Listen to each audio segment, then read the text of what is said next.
Trump asegura que si pierde en noviembre no se volverá a presentar a presidente. El republicano, de 78 años, considera que las elecciones del 5 de noviembre son su última oportunidad de volver a la Casa Blanca. Donald Trump se juega todo su futuro político a una carta a las elecciones del próximo 5 de noviembre. El expresidente y candidato republicano, de 78 años, ha asegurado que si pierde frente a Kamala Harris no se volverá a presentar como candidato en las siguientes elecciones, en 2028. Ya es el candidato de mayor edad que opta a la presidencia, pero esta será su última oportunidad. Trump hizo esa declaración durante una entrevista con la periodista Saril Atkinson difundida este domingo. En la entrevista, realizada en Mar-a-Lago, la mansión de Trump en Palm Beach, Florida, ya cerca del final, la periodista le pregunta al expresidente, ¿y si no tiene éxito esta vez, se ve presentándose de nuevo dentro de 4 años? Trump contesta, no me veo. No me veo. Creo que eso será todo. No lo veo en absoluto. Creo que con suerte vamos a tener éxito. Ya es inusual que un candidato derrotado en las urnas vuelva a optar a ser elegido, especialmente habiendo sido antes presidente. El único precedente de un presidente con 2 mandatos no consecutivos es el de Grover Cleveland, que ganó las elecciones en 1884 y 1892.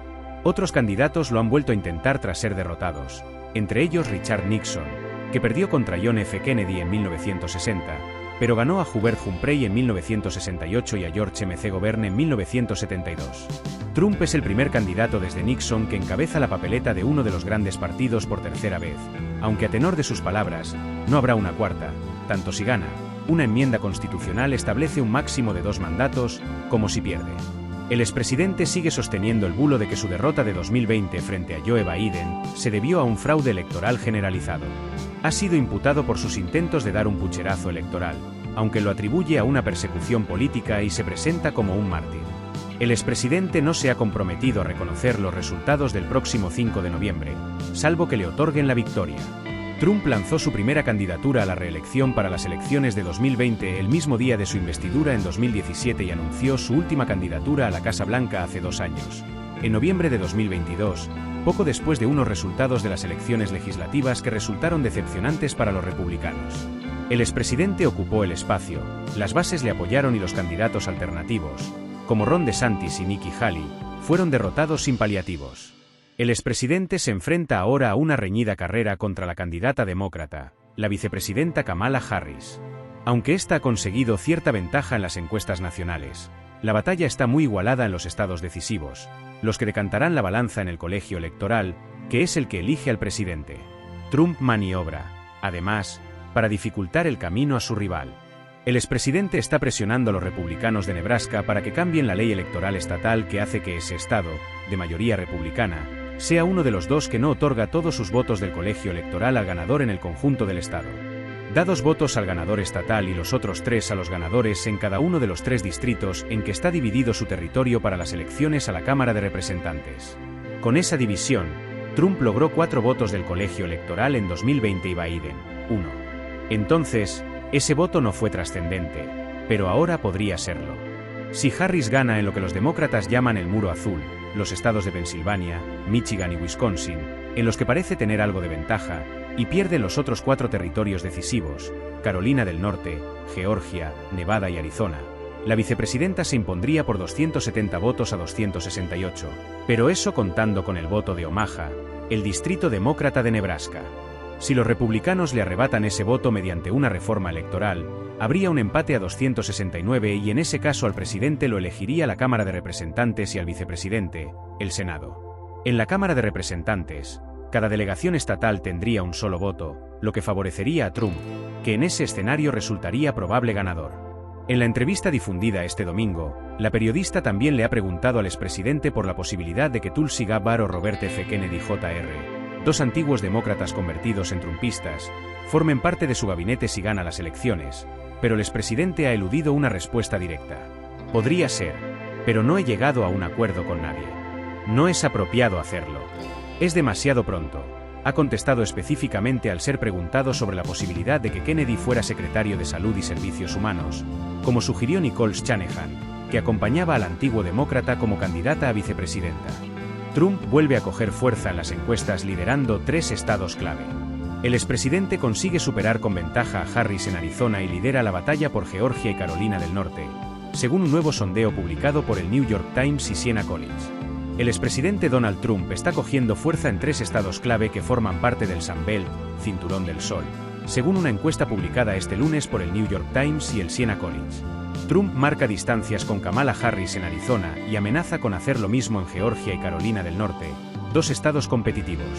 El sondeo, que se hizo entre el 17 y el 21 de septiembre, presenta una mejora de la tendencia para la campaña del republicano después del sprint que supuso la euforia demócrata en agosto y amenaza con una disputa aún más reñida en la recta final de los comicios.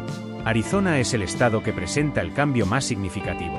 El republicano ha conseguido dar la vuelta al tablero y se sitúa por delante de Harris por 5 puntos porcentuales, 50%, frente a un 45% de la candidata demócrata.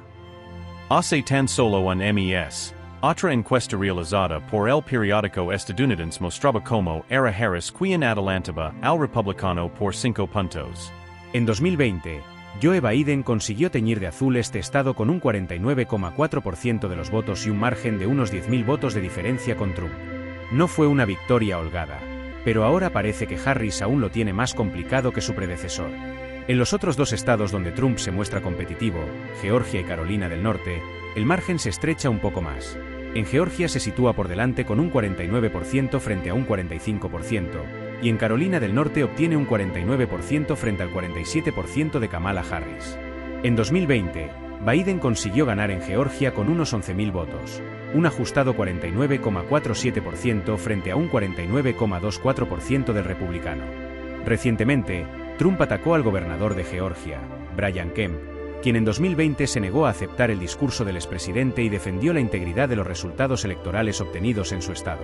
Uno de los 4 casos penales de Trump fue abierto en Georgia, donde se le acusa de intentar interferir en los resultados electorales de este estado en 2020. Ahora, el magnate está intentando reconciliarse con Kemp, la ayuda del cual puede ser crucial para que gane un estado que es clave para el republicano. En Carolina del Norte, a pesar de que Trump siga mostrando señales de ventaja, se trata de un territorio que históricamente ha votado republicano, aunque no se descarta la posibilidad de cambiar de color este 5 de noviembre. En 2020 el republicano consiguió ganar aquí por unos 75.000 votos y desde que Harris irrumpió en la carrera electoral, Carolina del Norte se ha convertido en un estado en disputa. Los días en los que se realizó el sondeo son posteriores al escándalo protagonizado por Mark Robinson, el candidato republicano para ser gobernador en este estado, quien dijo que era un nazi negro en un foro pornográfico. La polémica destapada por la prensa podría dañar también a Trump de cara a noviembre. Los datos de la encuesta son significativos también porque fueron recogidos después del debate presidencial y del segundo intento de asesinato contra el magnate. La semana posterior al debate, Harris despuntaba en la media de encuestas a nivel nacional que hace el New York Times y en una publicada el martes pasado por la Universidad de Monmouth, la demócrata lideraba con un 49%. El sondeo de Monmouth se empezó a realizar el día siguiente del debate hasta el domingo de esa misma semana y sugería que, a pesar de que la intención de voto era favorable a Harris, su actuación en el cara a cara no había tenido un impacto significativo en las cifras. Una encuesta realizada en agosto por el mismo centro ya mostraba cómo el 48% de los votantes registrados apoyaban a Harris a nivel nacional, quien ya por entonces iba por delante. A pesar de que la encuesta del Siena College es posterior al magnicidio frustrado que vivió Trump en Palm Beach, el cambio de tendencia en los 3 estados del Sun Belt no parecen ser una consecuencia directa de este. Por el contrario, responden más a cuestiones relacionadas con temas clave en estas elecciones, como la economía, o bien al apoyo de determinados grupos. En Arizona, la remontada de Trump estaría más vinculada al voto latino. Un 10% de los votantes latinos que decían que apoyaban a Harris habrían dicho ahora que no tienen claro su voto. La economía y la inflación siguen siendo una de las principales preocupaciones de los votantes y en estos 3 estados un 55% de los encuestados siguen pensando que Trump es mejor que Harris. Solo un 42% cree que Harris lo haría mejor. La encuesta del Siena College también muestra cómo la retórica del miedo impulsada por el republicano está calando en esta parte del país. Una mayoría de los encuestados dice que los problemas son tan grandes que Estados Unidos está en riesgo de colapso. Los votantes que se identifican como republicanos presentaban mucho más esta visión que los demócratas, con un 72% frente a un 16%. Alrededor de un 15% de los electores en Arizona, Georgia y Carolina del Norte aún dicen no tener claro a quién votarán. A pesar de que en agosto este grupo parecía inclinarse más por Harris, ahora muestra una ligera tendencia hacia Trump. Ahora bien, también se ve que para muchos de estos votantes indecisos, la cuestión del carácter de Trump es una preocupación creciente y amenaza con convertirse en una debilidad para el republicano. Una tercera parte de los indecisos dice que está preocupado por el comportamiento del presidente y sus erráticas declaraciones, mientras que un 9% dudaba de su honestidad y su ética. Un 7% también plantea que puede cambiar su intención de voto si acaban viendo a Trump como una potencial amenaza a la democracia. Estas preocupaciones respecto a la personalidad del expresidente muestran cómo la estrategia de los demócratas de atacar a Trump, desdibujándolo como un hombre egoísta y que solo piensa en él, puede ser mucho más efectiva que tacharlo de autócrata. A principios de septiembre, un colaborador del gobernador republicano de Georgia explicaba al New York Times cómo el hecho de que Trump centre gran parte de su discurso en sí mismo, y no en sus políticas, puede acabar repercutiéndole negativamente en ese estado. Por contra, en el sondeo se ve como un 16% de los indecisos muestra dudas respecto a la personalidad de Harris y un 12% sobre su honestidad y capacidad de cumplir con lo que promete. Arizona, Georgia y Carolina del Norte son 3 estados decisivos de cara a las elecciones, pero existe la posibilidad de que Harris consiga la Casa Blanca sin ellos, aunque sería un escenario muy difícil de lograr. Para Trump, Georgia y Carolina del Norte sí que son más cítricos. De momento, Pensilvania sigue dibujándose como el lugar que tendrá la última palabra y en este estado Harris continúa liderando con una diferencia de 3 puntos porcentuales.